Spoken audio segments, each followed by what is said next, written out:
Hi, welcome to our channel where we share the most intriguing stories. When ex-federal attorney Tyler Gray bought his dream home in the Tennessee Hills, he thought he'd left courtroom battles behind. But a rogue HOA, forged documents, and midnight threats dragged him into a war he never asked for, one he was uniquely equipped to win. I had barely been in Tennessee for 48 hours when I started to get the sense that my so-called dream home came with a side of bureaucratic insanity. After 12 years of working as a federal civil rights attorney, mostly dealing with housing discrimination and HOA overreach, I finally burned out. So, I did what any burned-out lawyer with no spouse, no kids, and a decent pension would do.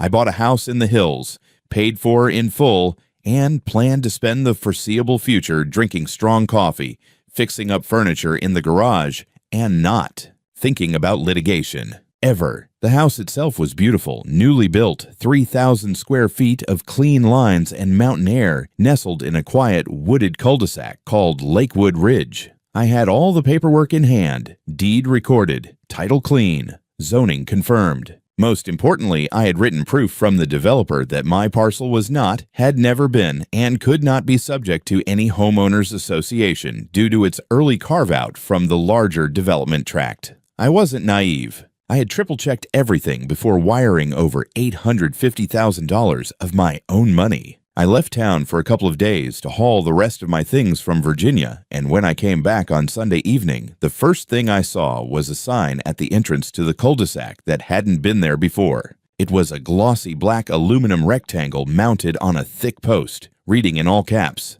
"Private Community, HOA Members Only, Trespassers Will Be Prosecuted." I pulled my truck up to it and stared. For a solid minute, I thought it might be a prank. The sign was placed squarely at the only point of access to my property, a 20-foot wide paved road that led to my own damn driveway. I parked in front of the garage, unloaded a few boxes, and tried to convince myself that maybe the HOA had put the sign up to scare off solicitors or tourists, or that it was a generic marker for the lots deeper into the neighborhood. The problem was, there weren't many. My house sat on the edge of a ridgeline, the last property before the forest line, and the only road in or out was now marked as private. The next morning, I was on my porch adjusting a screen door hinge when a white Lexus SUV rolled up and parked half on, half off the pavement. The woman who stepped out looked exactly how you'd cast the villain in a Lifetime HOA drama. Mid-50s, overly crisp linen blazer, an iPad tucked under her arm like a sacred scroll. She didn't wave. She didn't smile. She walked straight up the driveway and stopped 5 feet from me like I was some kind of landscaper who hadn't been told to wait out front. "Mr. Gray, I presume?" she asked, crisp and sour at the same time. I wiped my hands and nodded. "That's me." "And you are?" "Karen Milbrook, president of the Lakewood Preserve Homeowners Association." Of course she was. "I see," I said carefully. "Well, good morning. I assume you're here about the new sign?" "Yes, and more. I'm here to deliver your onboarding packet and discuss your outstanding dues." "My what?" She tapped the screen on her tablet a few times and pulled out a crisp, stapled packet from her bag. "As a resident within the expanded jurisdiction of Lakewood Preserve, you are required to sign the HOA membership agreement, remit the initiation fee of $12,000, and begin monthly payments of $375. All new residents must comply within 30 days of occupancy." I blinked. "That's going to be a problem." Her smile froze. "Excuse me? My property isn't part of your HOA. I confirmed that before I bought it. I have documentation signed by the developer stating that this parcel opted out prior to the formation of your association." Karen's jaw tightened just a little. "That may have been true years ago, but the board voted to extend the boundaries of the association to include all adjacent properties for the sake of uniformity and community protection. Your house, Mr. Gray, is very much within our jurisdiction now." "No, it's not. We have updated maps, declarations, and amended covenants.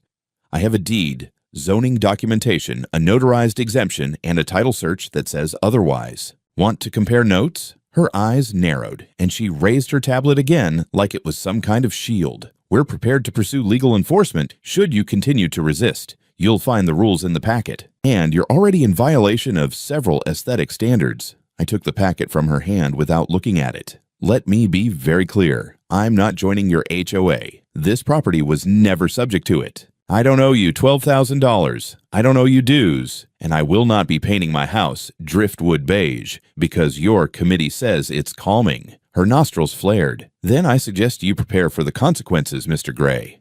We take non-compliance very seriously." I smiled for the first time since she arrived. "So do I."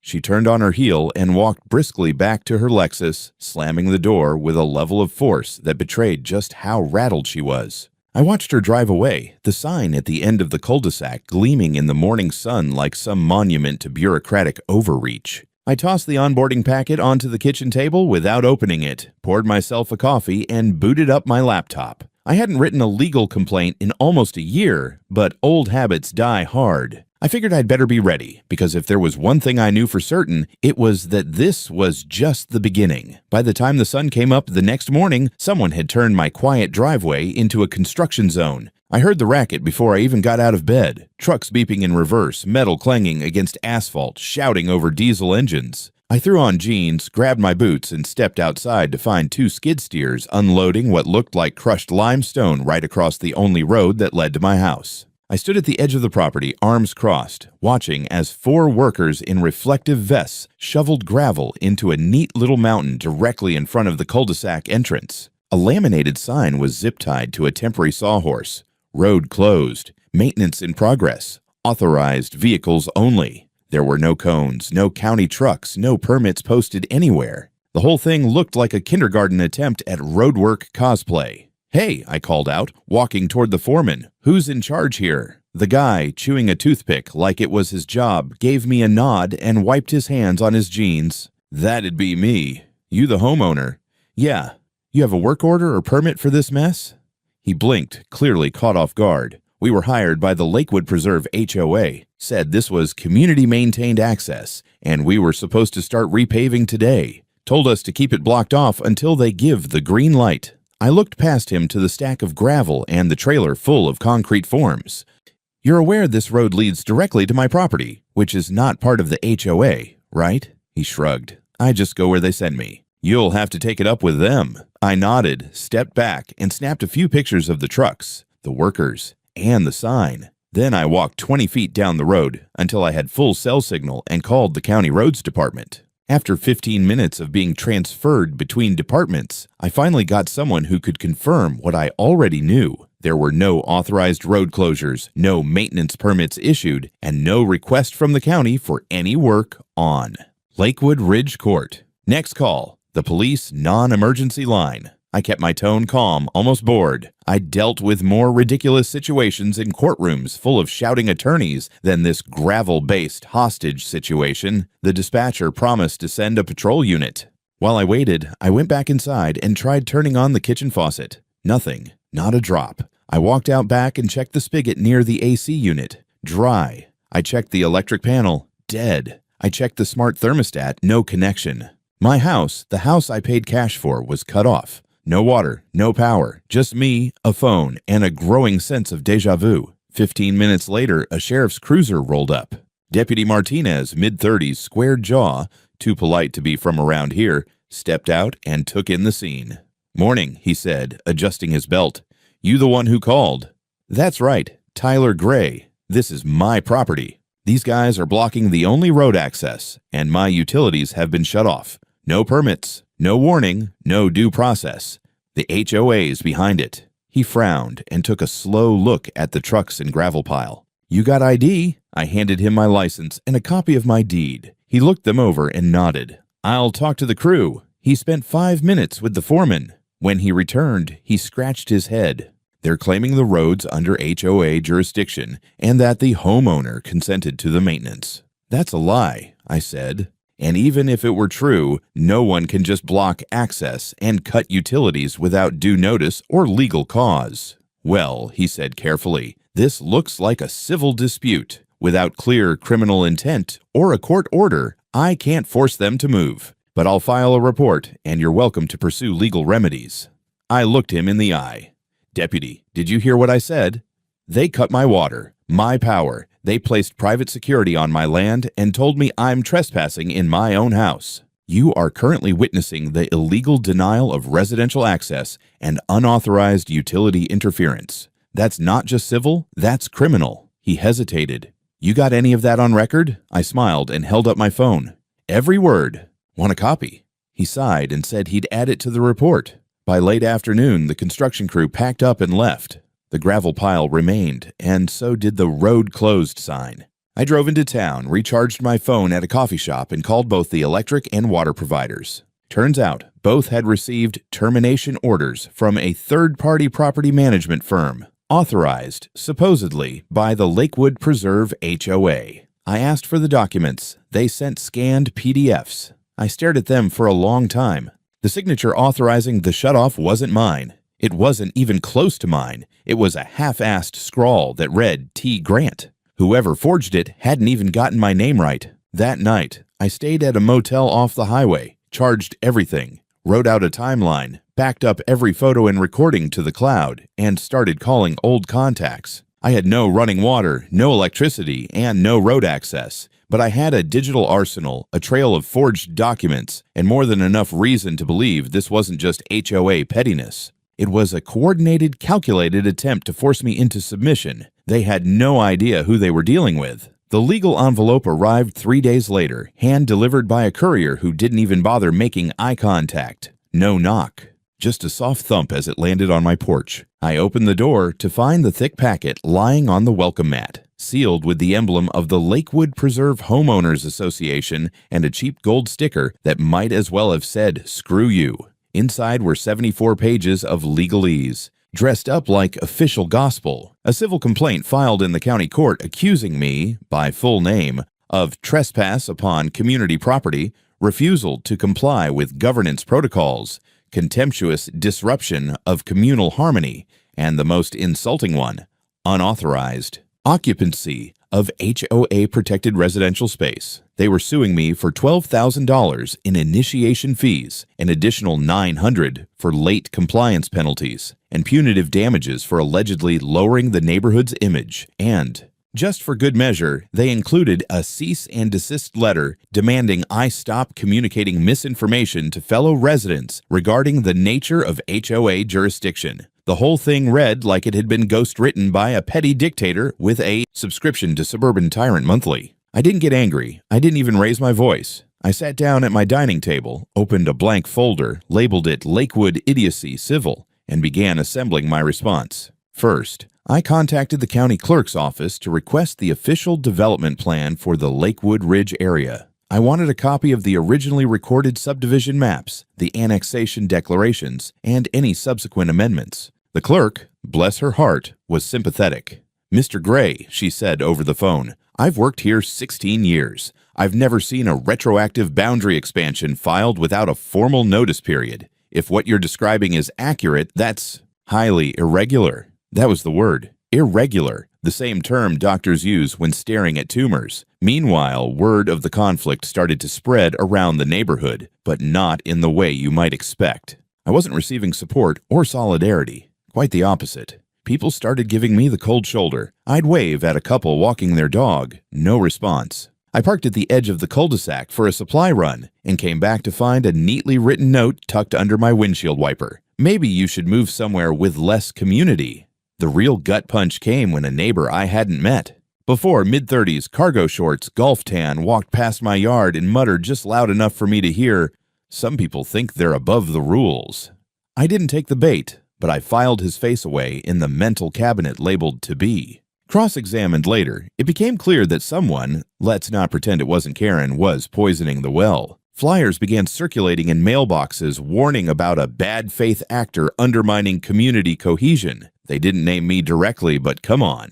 Who else could it have been? I was the only one not rolling over like a golden retriever in front of the HOA. That's when Jason knocked on my door. Tall, ex-military from the look of him, with a veteran's cap and the polite stillness of someone who's used to observing before speaking. He introduced himself simply, said he lived 2 lots over, and asked if he could come in for a minute. He waited until we sat at the kitchen island before he spoke again. "You don't know me," he said, "but I know this game." I raised an eyebrow. "I used to be on the board," he added, "until I asked too many questions." He pulled a folded piece of paper from his jacket and slid it across the counter. It was a photocopy of what looked like an internal HOA memorandum dated 6 months ago. The header read, Lakewood Preserve HOA, Strategic Expansion Agenda. Underneath, bullet points. Most were routine, lawn maintenance, streetlight upgrades. But then I saw it. Acquire non-member parcels through enforcement pressure and incentivized alignment. Target holdout properties. Review deed history for leverage. Legal onboarding preferable, but civil pressure authorized by board vote. My mouth went dry. This wasn't just a power-hungry president with too much time on her hands. This was a coordinated plan to absorb properties outside the HOA through coercion and misinformation. Jason stood. I can't stick my neck out too far, but I figured someone ought to show you the playbook. I nodded. You just became my favorite neighbor. He gave me a grim smile. You'll want to watch your back. Karen doesn't like to lose. After he left, I scanned the document, uploaded it to my case folder, and began writing my formal response to the court. I wasn't just going to defend myself. I was going to peel their whole operation apart, layer by crooked layer. But before I could finish, I got an alert from the County Property Records portal. My request for access to the HOA's filed amendments had finally gone through. The final page of the file showed a signature from the supposed previous owner of my property, someone named Leonard R. Huffman. Problem was, I'd run the title history myself during purchase. There had been no Leonard Huffman. Ever. I cross-referenced the name with the Secretary of State's database. One hit. Huffman Leonard, registered agent for a dissolved LLC tied to a construction firm 2 towns over. That's when it hit me. They didn't just try to annex my property into the HOA, they manufactured a fake former owner to sign off on it. I wasn't looking at an overreach, I was looking at fraud. The fraud was so brazen, so cartoonishly reckless, that for a brief moment I wondered if I was on some kind of hidden camera show. Who in their right mind forges a fake owner, registers them under a dissolved LLC, and then uses that ghost signature to annex private property into a homeowners association? Karen Millbrook, apparently, and her band of clipboard-wielding zealots at the Lakewood Preserve HOA. I didn't waste time. I sent everything I had, scanned documents, metadata, the forged signature comparison, Jason's leaked memo, to my old colleague Emily Cho, now a land use attorney working out of Nashville. Emily and I had handled some gnarly HOA abuse cases back in the day. If there was anyone who could help me dismantle this mess surgically, it was her. She called me back less than an hour later. Jesus, Tyler, she said, this isn't a zoning issue. This is racketeering dressed up in suburban pastels. Tell me something I don't know. I'm coming down Friday. Do not engage with them further until we file. In the meantime, I kept digging. At the county records office, I sat for 2 hours going through the public amendment logs. Most of them were boring. Speed bump requests, trash service disputes, one particularly contentious vote about community garden height restrictions. But then, buried in the amendments from last year, I found the smoking gun. A boundary expansion motion labeled Annexation Proposal 3B, signed by Karen, 2 other board members, and L.R. Huffman. It was registered without public notice, without a community vote, and with no supporting survey or plat map, which made it procedurally invalid. But it had slipped through anyway, rubber-stamped by a junior clerk from the planning department. His name was Daniel Ortiz. I recognized it immediately. He'd been caught up in an ethics review back in Virginia, where he briefly worked as an assistant planner. We'd crossed paths in one of my DOJ investigations. I remembered him because he was one of those bureaucrats who didn't just bend rules, he dissolved them in a solvent of plausible deniability and smugness. I made a records request for all internal emails between Ortiz and Lakewood Preserve's board, specifically Karen Millbrook.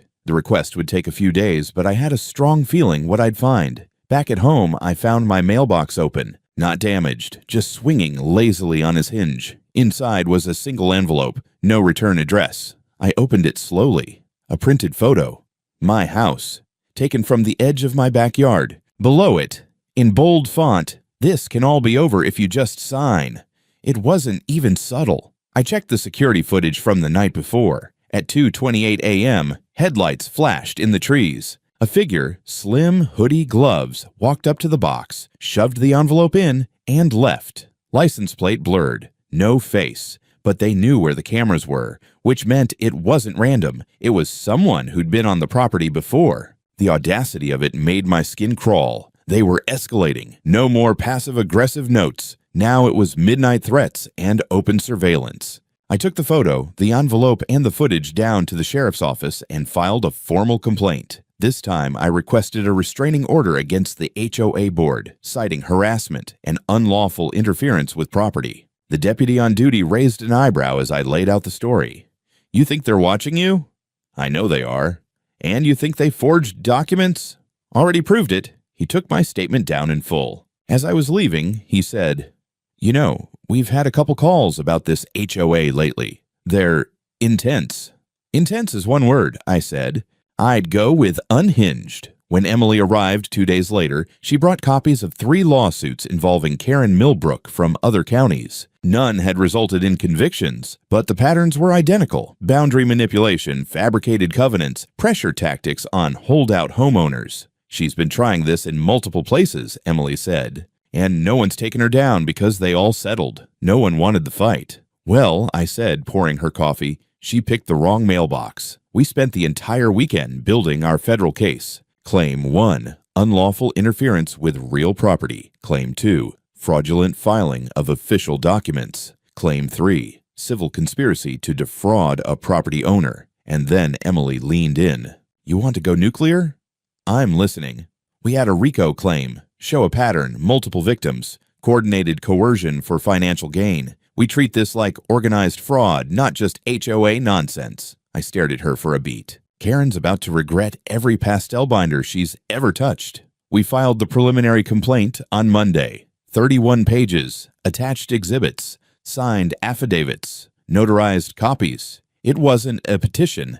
It was a guided missile. By Thursday, a county investigator contacted me. They'd reviewed my documentation. A subpoena was going out to Daniel Ortiz and the HOA board. By Friday, the planning department launched an internal audit of all HOA expansion filings in the last 3 years. And just like that, the house of cards began to tremble. The knock on the door came at 6:30 in the morning, which is never a good sign unless it's coffee or firemen. This was neither. I opened the door to find a county deputy standing next to a man in a gray blazer and government ID clipped to his chest. The badge read, "Investigator R. Delaney, County Auditor's Office." He greeted me with the careful neutrality of someone who's seen too many crazy things to be surprised by anything anymore. "Mr. Gray," he asked. "That's me. We'd like to ask you a few questions about your property and the Lakewood Preserve HOA." I stepped aside without hesitation. "You're a little late to the party, but come on in." Over coffee at my kitchen table, I walked them through everything again. The fake annexation, the forged owner, the midnight threats, the utilities shutoff, the signs, the gravel blockade. I showed them the scanned documents, the photos, the leaked memo from Jason, the "this can all be over if you just sign" letter. I handed over the timeline Emily and I had prepared. Delaney nodded slowly as he took notes. "We've already confirmed that your parcel was excluded from the original HOA filing," he said. "We're also investigating 2 other recent cases where similar annexation tactics were used. You're not the first. Just the first to fight it." He glanced up. "The first to fight it publicly." That afternoon, the sheriff's office executed a warrant on the Lakewood Preserve HOA office, which, to no one's surprise, was just a locked room in the community clubhouse with a single desktop PC, 3 filing cabinets, and a weirdly large number of motivational posters about compliance. They confiscated hard drives, print logs, and handwritten meeting minutes. Later that evening, Jason dropped by again. He looked more relaxed this time, less like a whistleblower and more like a neighbor bringing over borrowed sugar. "You're shaking the tree," he said. "Good. Let's see what falls out." He pulled a folded printout from his jacket and handed it to me. "Karen's been making calls. She's trying to spin the narrative. Says you're a hostile agitator trying to dismantle the community. Wants to call an emergency board vote to authorize legal countersuits and even private surveillance to monitor your movements." "She's what?" Jason nodded. "She says you're a threat to collective well-being," using phrases like suburban terrorism and preemptive enforcement. I stared at him, stunned. What the hell does preemptive enforcement even mean? Jason smirked. "Whatever she wants it to. But here's the kicker. Someone recorded the meeting. One of the junior board members got the whole thing on tape. He played it from his phone. Karen's voice came through sharp and theatrical.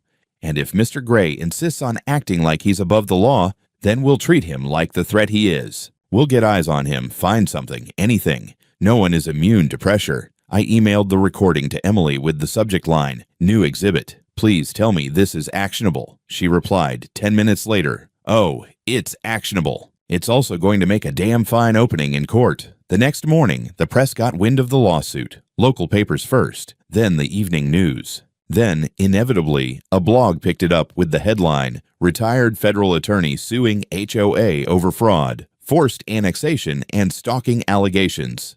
The story spread fast. People love stories about HOAs behaving badly. Within 48 hours, I was contacted by 2 more homeowners, one in my county, one 2 towns over, both claiming similar tactics from their HOAs: sudden annexation, retroactive fees, and threats of legal action for non-compliance. One woman had been told she couldn't sell her home without first paying $9,000 in community improvement penalties. The other had received a cease and desist letter just for planting vegetables. I connected them to Emily, and she added their statements to the federal suit. The case was evolving fast, now bordering on class action territory. Then came the subpoenas. Karen Milbrook and 2 other board members were summoned for deposition. Daniel Ortiz, the zoning official who approved the boundary changes, was placed on administrative leave pending an ethics investigation. When reporters showed up at HOA meetings, Karen refused to comment, slamming doors and calling them tools of misinformation. But the damage was done. Under scrutiny, the HOA began to fracture. Emails leaked, internal memos surfaced. A spreadsheet labeled "Holdout Targets" included my name, address, and a column marked "Pressure Applied, Pending." There were others, at least a dozen, people who had caved, paid, signed, or moved. I wondered how many of them had just wanted peace, willing to let the machine grind them down rather than fight it. I didn't blame them, but I wasn't them. With discovery expanding and the federal complaint gaining steam, Emily submitted a motion to amend the case to include intentional infliction of emotional distress, retaliatory harassment, and, yes, conspiracy to violate property rights under color of law. By the end of the week, our filing hit 112 pages, supported by 6 sworn affidavits, 2 whistleblowers, 4 victims, and a hard drive full of bad decisions by people who should have never been given power over anything more complex. Then a neighborhood newsletter. And still, I had no running water. The moment the local evening news aired footage of the HOA office being raided, things changed. Not just for me, though I'll admit, watching Karen's face blur past the camera lens as she slammed a door was a soul-soothing experience. But for the entire neighborhood, I became the guy everyone whispered about, the man who declared war on the sacred HOA and somehow hadn't been buried under paperwork or concrete. I couldn't go to the grocery store without hearing someone mutter, "That's him." Some looked at me like I was a hero, others like I was the Antichrist with a coffee mug. Either way, I'd become folklore. And Karen, she vanished. No morning walks, no passive-aggressive flyers, no HOA bulletins, just eerie silence from the self-proclaimed high priestess of Lakewood Preserve. But silence isn't surrender. Silence is strategy. Emily warned me to expect retaliation, not necessarily legal. We were digging too deep, pulling threads that connected not just HOA members but developers, zoning offices, and county contractors. If Karen's empire fell, it wouldn't be a small collapse. It'd be seismic. Sure enough, the first blow came through code enforcement. One morning, a bright orange notice was taped to my front door. Violation. Exterior paint, not in compliance with community aesthetic ordinance. I stared at it for a full minute, mostly because I hadn't painted the damn house. It came beige. Still was. Later that afternoon, a man with a clipboard showed up, claiming to be from the County Drainage Review Committee. He insisted I needed an immediate inspection due to unreported modifications to landscape grade. I asked for his ID. He flashed a badge with a seal I didn't recognize, then muttered something about just following up, and scurried off like a rat that realized the trap was smarter than expected. Emily laughed when I told her.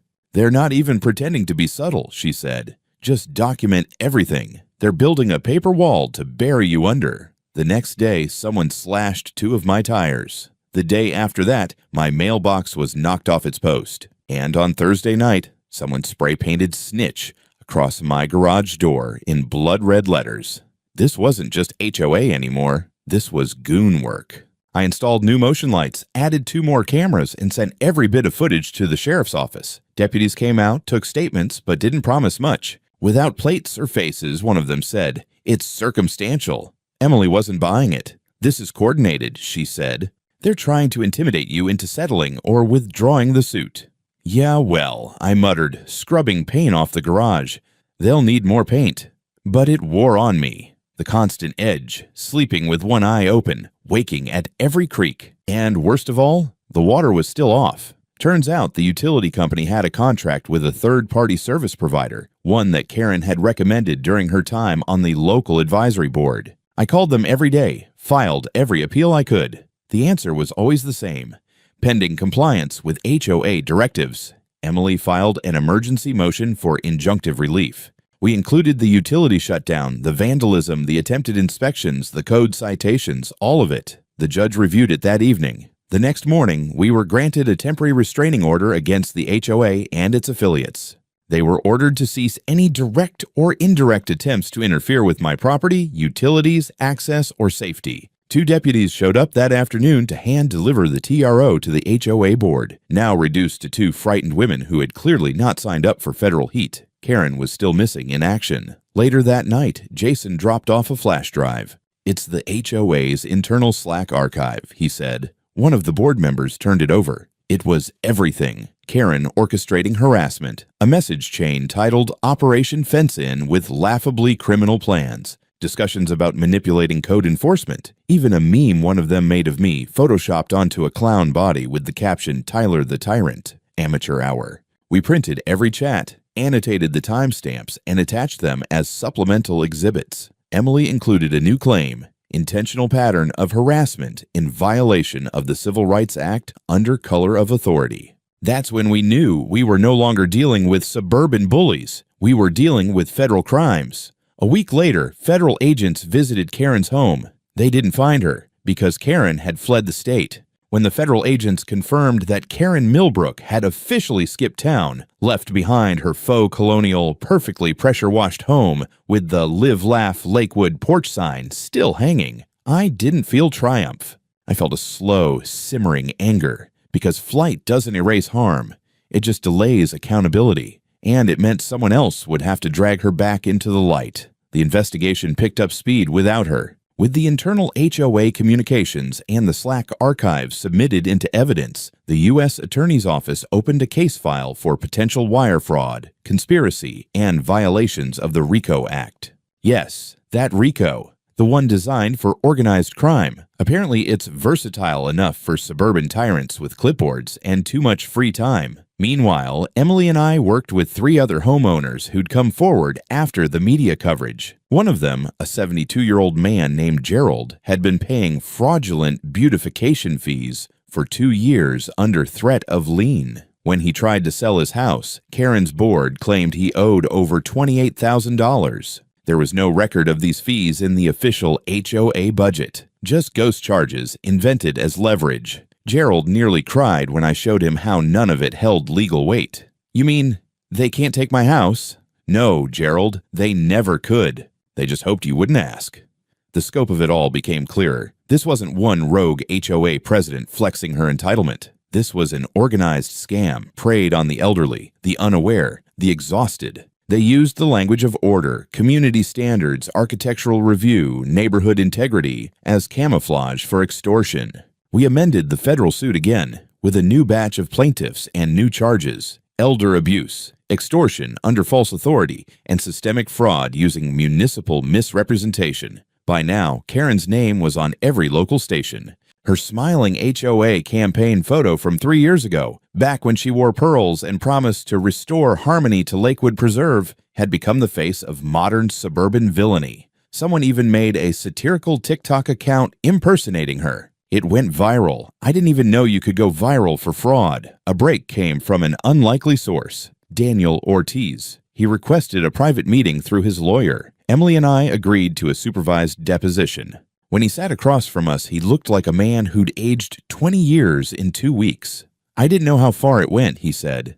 "At first, it was just signatures, adjustments." She said they were cleaning up clerical errors. "And when did you realize you were part of a crime?" "When I saw the list," he said.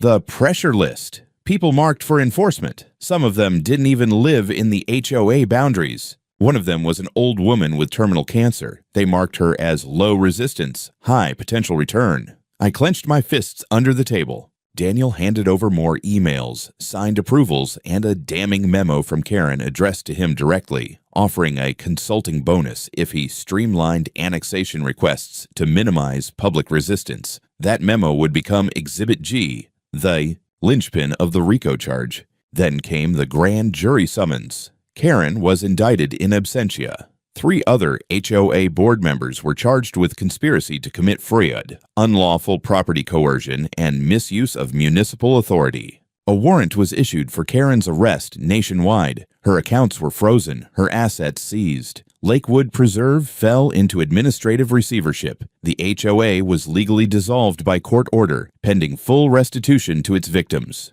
My water finally came back on. That night, I took a long shower, hot enough to burn off months of anxiety, legal dust, and psychological grime. Then I sat on my back porch, sipping bourbon in the dark, listening to the cicadas buzz like tiny sirens of justice. My phone buzzed. "Emily." "It's over," she said. "At least this part." "Karen?" "Interpol notice just went out. She's officially international." "Good," I said. "Let the world know she can't run forever. It's been 3 months since the court ruling." I still get mail addressed to the Tyrant of Lakewood, but now it's mostly thank you cards and gift baskets. One had bourbon in it. Another had a hand-drawn cartoon of me stomping on a tiny HOA clubhouse like Godzilla in flip-flops. I kept that one on the fridge. Karen Milbrook never came back. Interpol tracked her last movement to a rental property in Costa Rica, but by the time they got there, she was gone. Left behind a wig, a passport under the name Susan Clearwater, and an unpaid smoothie bill. There's now an international warrant out for her arrest. I like to imagine her reading the headlines from a shack somewhere, screaming at a slow laptop as her empire crumbles behind her. As for Lakewood Preserve, what was left of it, the court appointed an independent trustee to audit and liquidate all HOA assets. Every cent collected under false pretenses, fees, fines, beautification surcharges, was pooled into a restitution fund. By court order, each defrauded homeowner began receiving checks. Gerald called me the day his arrived. He cried again, this time happy tears. Said he was going to use the money to finally fix the leaky roof Karen had fined him for unauthorized aesthetic degradation. The county issued a public apology after uncovering over a dozen violations of oversight in the zoning office. Daniel Ortiz resigned. The planning department underwent a full audit. A new policy was passed. No HOA boundary expansion could be approved without notarized consent from every affected property owner. They named it Gray's Law. I didn't ask for that, but I didn't fight it either. I stayed mostly quiet in the aftermath. No interviews, no speaking gigs. Emily did a couple of segments on legal podcasts, which was fair. She earned it. I just wanted peace and water and the right to sit on my porch without worrying someone might slap a fine on me for the audacity of owning a hammock. I did, however, hang a new sign by my driveway. Polished wood, carved letters, simple message. This is not your community. This is my land. It felt good. Better still, a month after the ruling, I used part of my compensation to establish a nonprofit, Property Defense Initiative, or PDI. We help homeowners who find themselves trapped in similar HOA nightmares, legal advice, document audits, even emergency restraining orders when needed. We've already taken on 5 cases. 1 in Arizona, 2 in Florida, 1 in Utah, and another disturbingly similar case in North Carolina. Apparently Karen wasn't the only fraud in pearls. I don't pretend I changed the world, but I tipped the first domino. People talk a lot about community these days, how it's supposed to mean trust, support, neighbors helping neighbors. That's what I thought I was buying when I paid $850,000 cash for a house with a view and a front porch. Instead, I got a war. But I won. Not because I shouted the loudest or filed the most lawsuits, but because I didn't back down, because I knew the law and I knew myself, and because somewhere along the line a clipboard bully forgot that America still has courts, that property rights still matter, and that retired civil rights attorneys with time on their hands are the worst kind of neighbor to push around. So if you're out there fighting your own HOA horror story buried under bogus fees and pastel tyranny, let me offer you one piece of advice. You're not alone, and they're not invincible, not even close.